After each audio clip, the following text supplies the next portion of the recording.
Yo, what is going on, everyone? My name is Nick, or the Notorious Fantasy, and in today's video, we're going to be breaking down my top 36 running back rankings and tiers for week number 5 of the 2024 fantasy football season. But before we could get on into things, I would like to ask that if you guys are new to the channel and you do end up enjoying today's video, that you please make sure to hit that subscribe button down below. And while you're down there, whether you are new to the channel or not, please make sure that you do leave a like on today's video. It would help me out a ton. If you want to follow me on Twitter or X, please do so at NotoriousFantasy. So without further ado, let's get into my week number 5 top 36 running back rankings and tiers for the 2024 fantasy football season.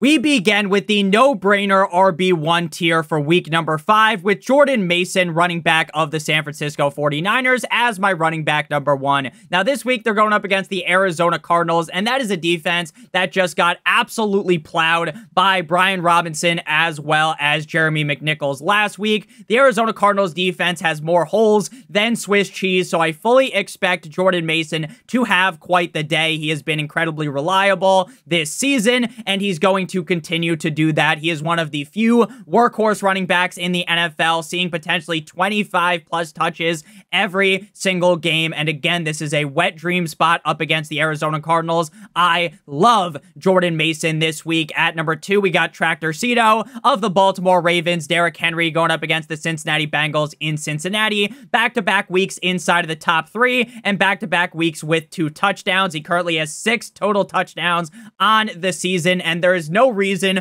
for Derrick Henry to let off the break. I get that a lot of people in the fantasy football draft season were scared to draft Derrick Henry because he's fully reached UNC status. He's getting old. He's been less efficient. I told you guys all to draft him, and we feel like geniuses over here because Derrick Henry, despite the fact that he might have lost half of a step, the guy is unstoppable. Last week, I saw a clip where this dude was smiling ear to ear when he ran down a Bills defender and sent him with a one-way ticket to Middle Earth. So Derrick Henry is a stone cold lock to be a top 3 running back this week up against the Bengals in a matchup where they should be able to run a ton. Next up, we got Alvin Kamara going up against the Chiefs in Kansas City. Now, he is facing the toughest matchup of any running back inside of this tier, including Kyren Williams and Kenneth Walker, who we are about to talk about. The Kansas City Chiefs defense is definitely solid, but Alvin Kamara continues to be one of the safest running backs in fantasy football, a top 6 running back in 3 of 4 games, and his one down matchup up against the Eagles,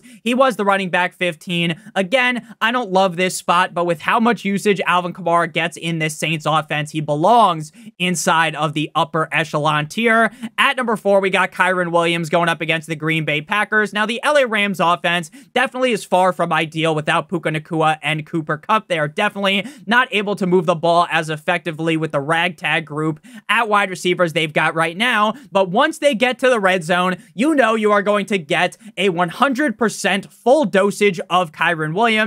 He currently has 6 total touchdowns on the season and scored 3 total touchdowns up against the 49ers in week 3. He's got a tug in every single game, and up against the Packers defense, I think is a little bit better than people give him credit for. I'm still going to believe in Kyren as a top 10 running back, and this week he's ranked inside of the top 5. Closing out the top 5, we got Kenneth Walker III, Sir Kenneth Walker himself, going up against the Giants. When healthy, Kenneth Walker has been an absolute wagon as a top 9 running back. The Seattle Seahawks offense is humming to the maximum. Offensive coordinator Ryan Grubbs has them looking right. The weapons on this team are insane in the membrane. They're able to get to the goal line a ton, where Kenneth Walker can punch that thing in. He has 4 total touchdowns in 2 games, 3 touchdowns last week up against the Lions and up against the Giants. There's no reason to believe that that will stop. Next up, we move into the mid-range no-brainer running back number 1s. Definitely a little bit of a dip-off, but I still love all these running backs, beginning with Breece Hall as my running back 6, going up against the cold like Minnesota Vikings in London. Now, when it comes to Breece Hall, he absolutely shit the bed last week. I get that the Denver Broncos defense is really really good, but I think in the rain, we all expected Breece Hall to get at least 10 points. He came out scoring just 4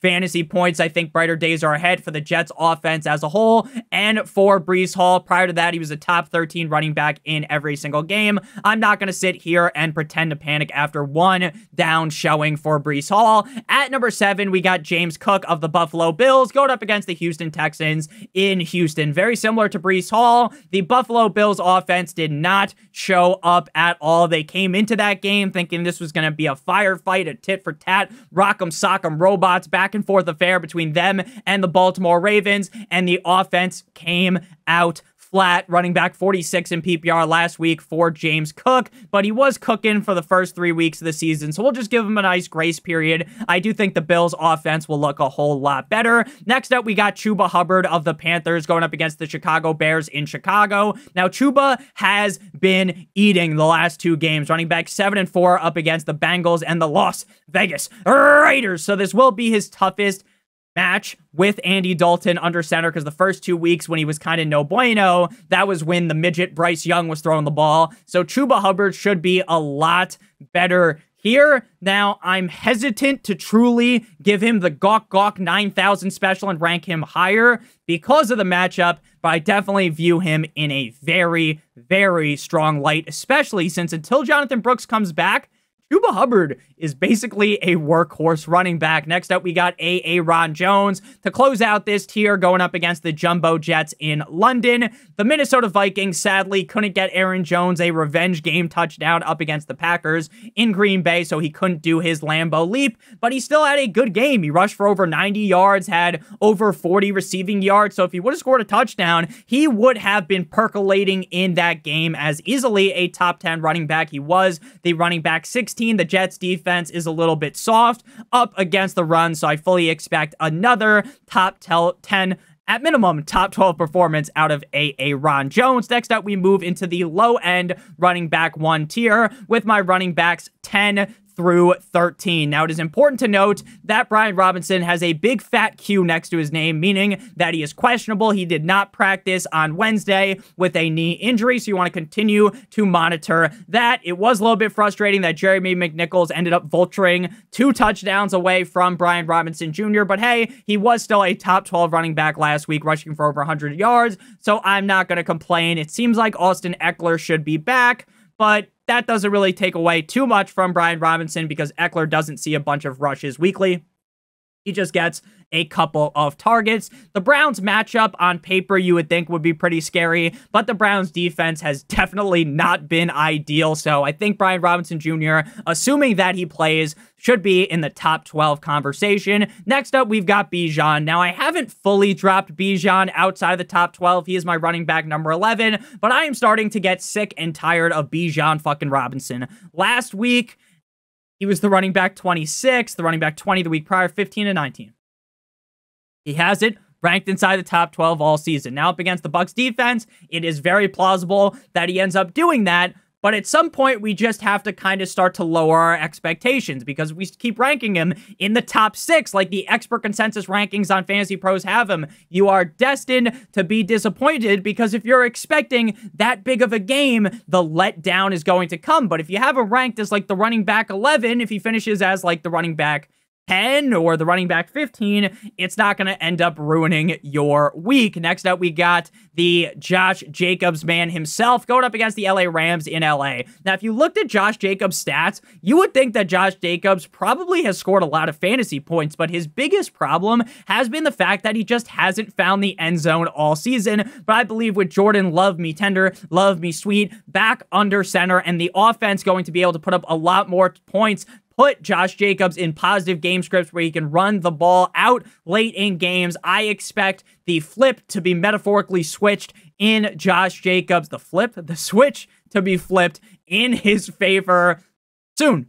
Again, when you get as many touches as he does, when you're as good of a player as he is, eventually you are going to have that good showing. To close out this tier, the low-end running back 1 tier, we got James Conner of the Arizona Cardinals going up against the 49ers in Santa Clara. Now, this matchup definitely isn't the best, but this is a sentiment we've used all season. It is death taxes James Conner running back 12 or better. It's basically every single week. It doesn't matter if the Arizona Cardinals show up to the game and aren't playing well. If they're looking deflated, James Conner still finds a way to be a top 12 back. He's been a top 8 back in 2 games. He was the running back 53 up against the Lions in a game where they got trounced, and he was the running back 15 in a game where they got trounced up against the Commanders. I don't love the game script here for James Conner, but he always just finds a way to be great for fantasy, so he just belongs in this range. Next up, we move to the high-end running back 2 and mid-range running back 2 tier, beginning with Jerome Ford. Now, once 9-inch Nicholas Chubb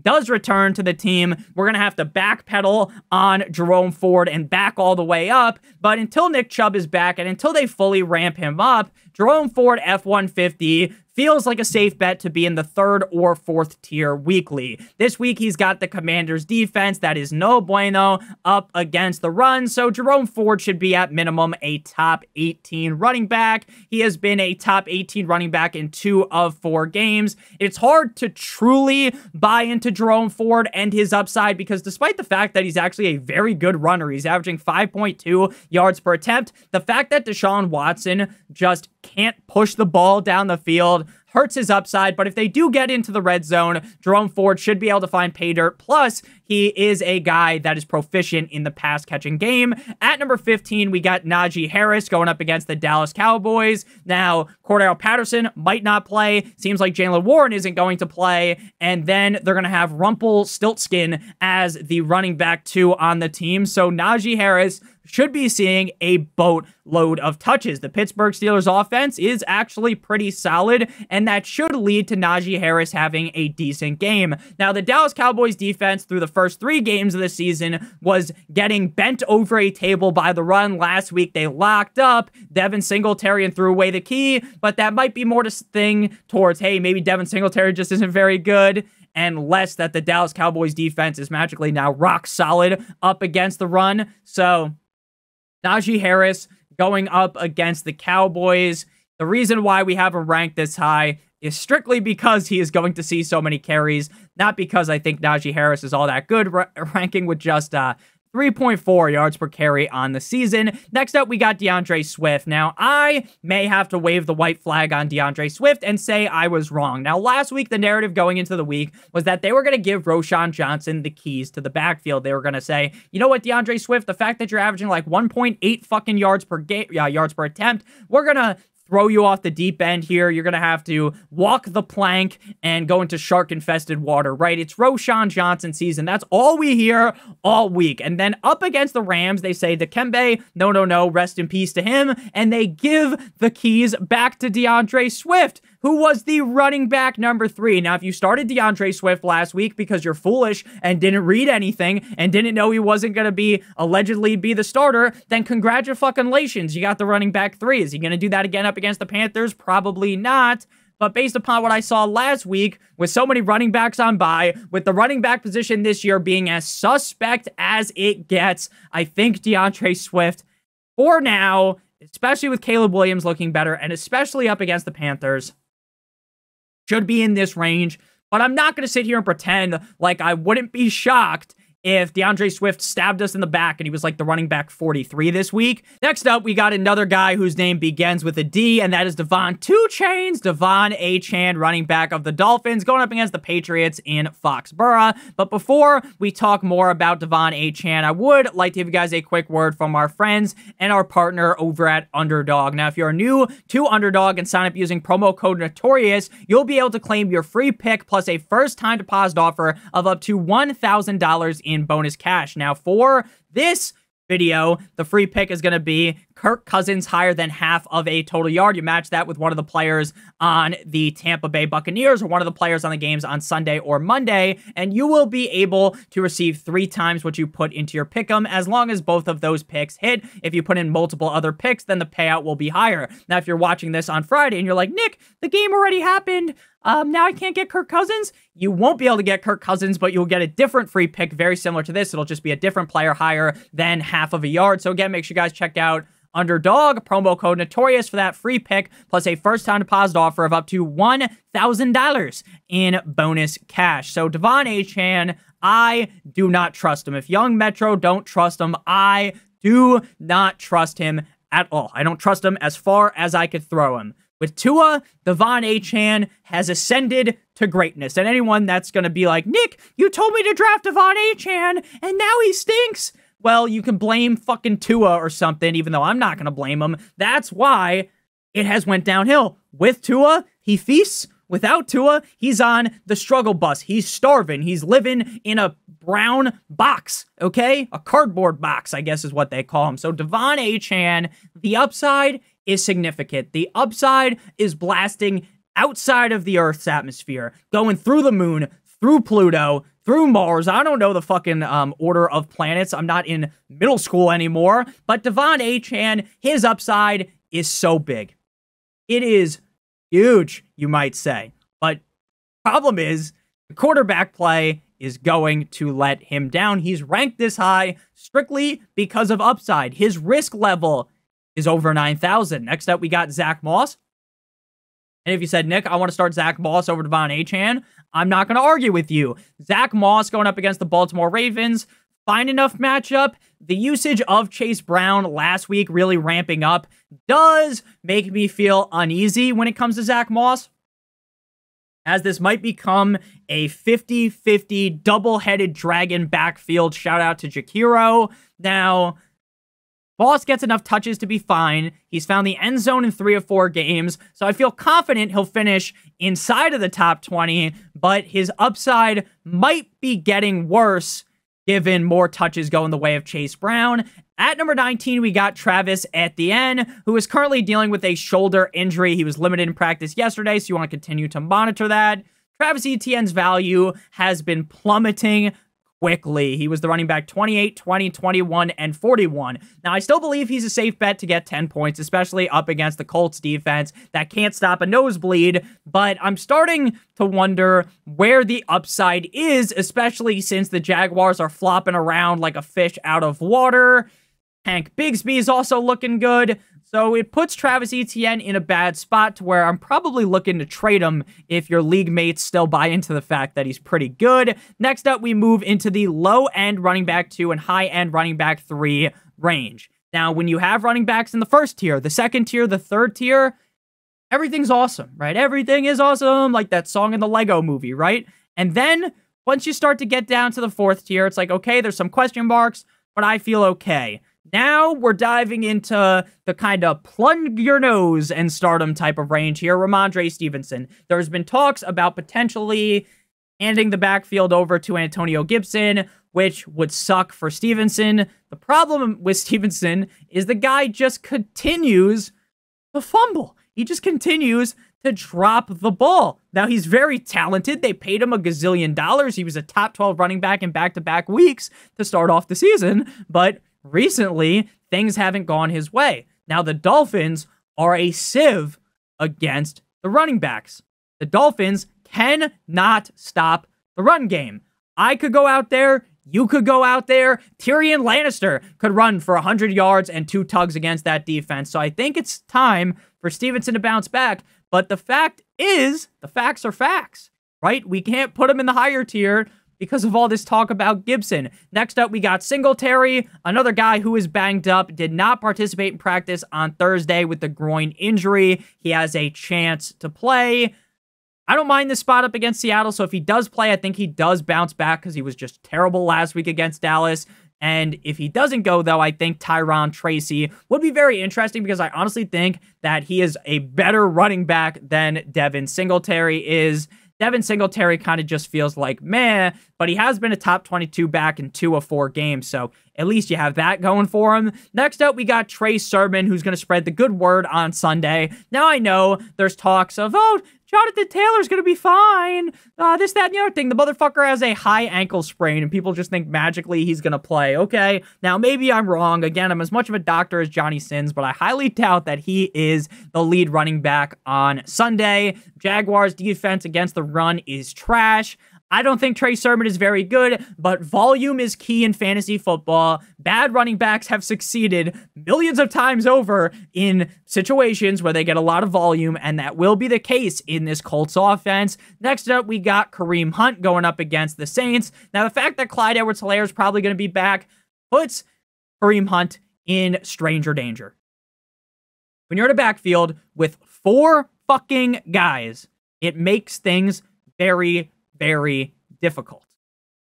Because you just don't know where the workload's going to go. Now, if it's just Hunt, P. Ryan, and the alligator man, Carson Steele, then I would be all over Kareem Hunt. And I'd hope that if I was all over him, he wouldn't kick me like we know he has back in the day in Kansas City. So I hope he's okay. But Kareem, and I hope he doesn't do that to me or anyone else, of course. But Kareem Hunt, I like this spot against the Saints. But I can't get too high on him because who knows if he really is the clear running back one at this point. Next up, we got Rachaad White and Bucky Irving. I'm going to talk about them both at the exact same time. It seems like Bucky Irving is going to take over from Rachaad White. Now, Rachaad White was dealing with some type of food poisoning last week. He was ill, not sick, and didn't play well. Bucky, on the other hand, looked fine. Bucky's looked better than him all season, but that shouldn't be like some crazy analysis to anyone because we all knew coming into this season that the reason why Rachaad White has been so good in fantasy is not because he's efficient. He is actually anti-efficient. It's because of the workload that he receives. Now, I don't think they're going to fully give the backfield to Bucky Irving just yet, and I still think Rachaad White is fine to play in fantasy, but after this week, I'm really thinking that these guys are going to flip-flop in the rankings, and if you want to start Bucky over Rachaad, I will not judge. Final guy inside of this tier is you might just get hit with the Rico McMillan. Rico Dowdle going up against the Steelers in Pittsburgh. They have basically kicked Ezekiel Elliott to the curb. Don't you come back no more, no more, no more, no more. They said hit the road, Jack. Okay? They are giving the backfield to Rico Dowdle, which is chef's kiss, magnifique for Dowdle.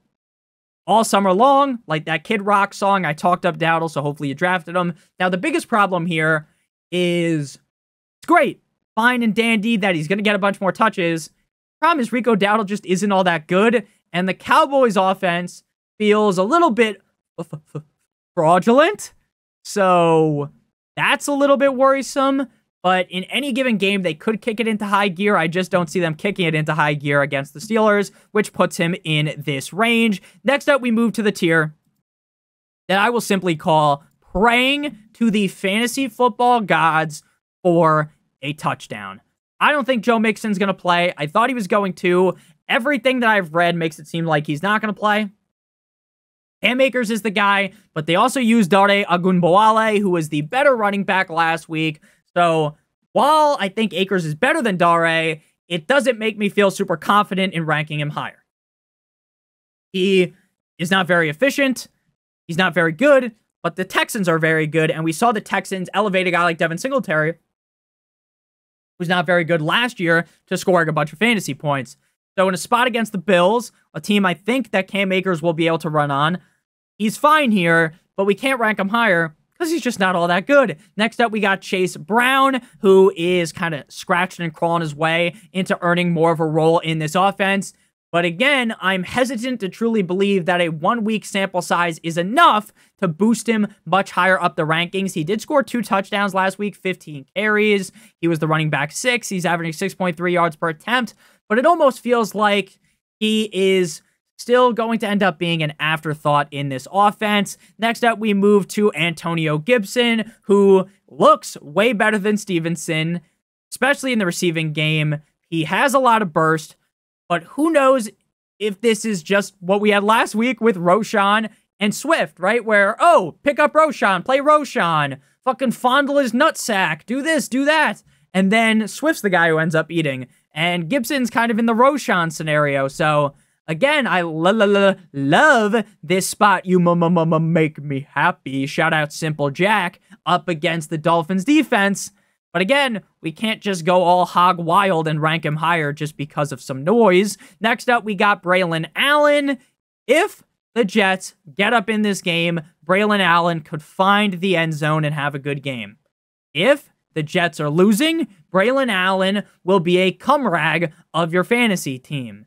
He has touchdown upside, even in games where they're not up, because on some drives, they just hand the ball to Braylon Allen a bunch instead of Breece Hall, and Braylon Allen is a great red zone weapon. So, in better matchups, he'll be ranked higher. In this matchup, he's stuck down here praying for a touchdown. Next up, we got Javonte Williams, who just hasn't been great this season. This is a backfield that is very confusing weekly on a team offensively that is just not very good. Now, due to how great their defense has looked, they're going to be able to stay in games, especially up against teams like the fucking Raiders who don't have Devontae Adams. So they'll be able to be in the game. They'll be able to run the ball, but Javonte just doesn't look great, and he's yet to score a touchdown this season. Next up, we got Alexander Mattison, who is just like, it's like a magnet. He is just stuck like glue to the end zone. He loves the end zone. He's got a nose for the end zone. 3 out of 4 games, he scored a touchdown. And the touchdown is literally what you need. He is the textbook definition of praying for a touchdown. Zamir White reeks. He is so bad. He could get 30 fucking carries and he might get 7 yards. He's that bad. Alexander Mattison is averaging 5.1 yards per carry. But again, we continue to hear that Antonio Pierce is saying, oh, let's give more touches to Alexander Mattison. Oh, let's not give the ball to Zamir White because Zamir White's not playing good. And then every single fucking week, it's the same thing. It's deja vu. It's fucking Leak Theracin Day. That's not the word. It's, what's that called? Groundhog's Day. Every single time. And it's like, we've seen it so many times. That's like, do I really believe him? And shout out to Antonio Pierce, who just got some like big thing going against him from college when he coached at ASU, Arizona State University, because he was apparently taking players to like the strip club and stuff. Respect. So nothing wrong with that. Next up, we got Austin Eckler, who is dealing with the concussion. If he plays, he is another one of those guys where you're just praying for the touchdown. He'll get a couple of touches. He can get a nice long catch. Is he the same Eckler he was 2 years ago? Fuck no, baby. But again, in fantasy, where you're fiending for the touchdown, you're fiending for these long plays, you're fiending for a guy that could catch 6 balls a game, Eckler is perfect for that. Final tier here, we got my running backs are all on bye, so I have to start them tier, beginning with Roschon Johnson. Now, Roschon Johnson, all season, since he came back from the team after missing the first 2 games, has looked way better than Swift. But they don't give him enough touches. The matchup's great. If they want to give him the ball, he could score against the Panthers. But again, do we know that they're going to do that? The answer is no. Next up, we got Justice Hill, who has been pretty spotty this season, running back 29, 44, 41, and 8. In negative game scripts, Justice Hill is probably going to eat. Now, I know last week was a positive game script, and he ate. But what I mean by negative game script is the team is getting beaten and battered. The team is losing. They're down for the count. They're thinking about throwing in the towel. So Henry comes out of the game because Henry's not going to block. Henry is not catching passes. He's in there to run through a motherfucker's face. He's not in there to block. He's not in there to catch the passes. So then they bring in Justice Hill, and then Justice Hill could catch 6, 7, 8 balls. Again, it's a pipe dream if you have to start him, but up against the Bengals, it is possible. And then we got Frank? I just tried to say Travis Etienne's teammate, Tank Bigsby. Tank Bigsby, Ned Bigsby's brother, going up against the Colts. Now, he was limited with the shoulder. They both must have hurt their shoulders jerking each other off, him and Etienne. But Bigsby looks way better than Etienne. He's averaging 8.2 yards per carry. But, and this is a big but, shout out to, let's go Sarah J. Shout out Sarah J. Tank Bigsby doesn't get enough carries. He just doesn't. He just simply doesn't get enough carries to be trusted. So thank you guys all so much for watching today's video. If you did end up enjoying, make sure you guys hit that subscribe button, Anthony Joshua style. Hit that like button, lightly caress the like button, and leave a comment if you have a question. Make sure you guys do check out Underdog and use promo code Notorious to claim your free pick, as well as a first-time deposit offer of up to $1,000 in bonus cash. Check out one of the videos on the screen if you haven't seen them already. I'll be back later tonight, 7 p.m. Eastern Standard Time, to break down this slate, answer all your guys' questions on live stream. So, on a live stream. So make sure you guys check that out. Love you long time. Have a great one, as always. Goodbye.